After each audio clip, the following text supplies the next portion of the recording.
So we could do things like build turbine blades.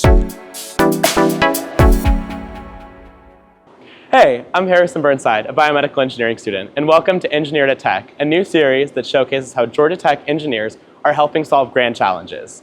I'm here today with Dr. Tom Kerfis to explain how we're helping usher in a new era of advanced manufacturing. Hi, Dr. Kerfis. Hey, Harrison, how you doing? I'm great. Can you explain to us where we're standing today? Sure. We are in the Advanced Manufacturing Pilot Facility over at Georgia Tech, and this is basically our sandbox, and you're going to see some amazing equipment, and it's going to allow our students and our faculty and our staff and our industry and government partners to try some of the latest and greatest technologies out in the manufacturing area. Wow, that's really impressive. So I hear a lot in the news about manufacturing being overseas, importing, tariffs, all these things. Can you explain why manufacturing left the U.S. in the first place?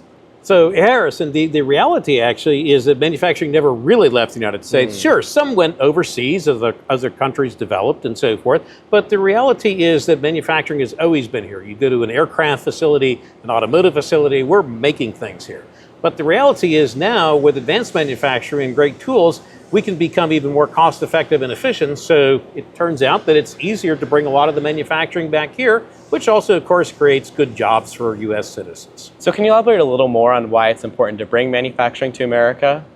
Yeah, sure. So manufacturing is really important. It creates value. So, hey, I'm producing a new car and so forth. It creates value, but also the people who are creating the value, the people who are working in the production line, they've got some good jobs, and they're going off and using services and going to restaurants and so forth. So it really makes the economy move forward.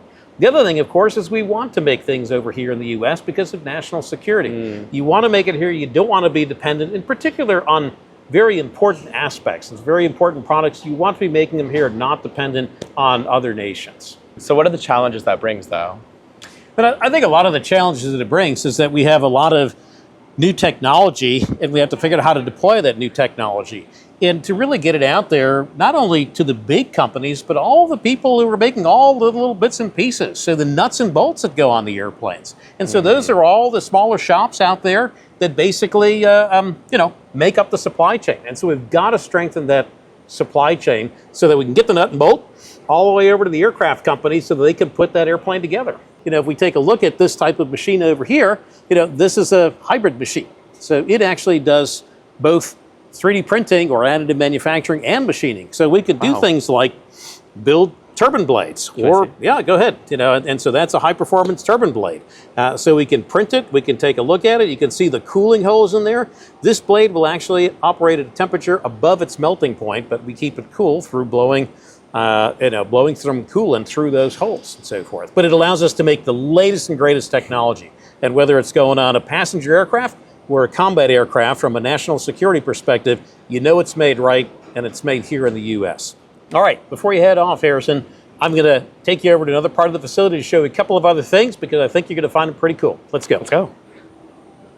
So Harrison, what we have here is a machining cell, and it basically consists of machine tool over here, a 3-axis machine tool. It's a mill, and a robot. And the robot, this particular one, is configured for a bunch of different processes. Number one is it can load and unload this machine, so it can help us out there. But the other thing is we can put a welding head on, and this can actually be used for additive manufacturing to produce a part like this. So we can actually print this part. You can see the weld beads over here, all layered up, and we spiral it up until we get to the tip.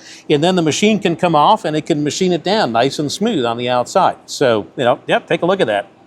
Wow, this is incredibly smooth. I could never tell that it looked like that before. No, and that's the whole thing. You build it up, and it's pretty rough, and then you get this nice smooth part. And we can even make little tech towers and so forth. So you can take a look at our engineering building here. But the important thing really is that not only are we integrating this together, but we're also bringing in a lot of our partners from industry, whether they're the large partners or whether the smaller companies, even with a couple of person machine shop, in showing them how you can really leverage this type of technology and making them comfortable with it, because it's readily available, commercially available from our partners. So let's all work together. This is really our whole objective.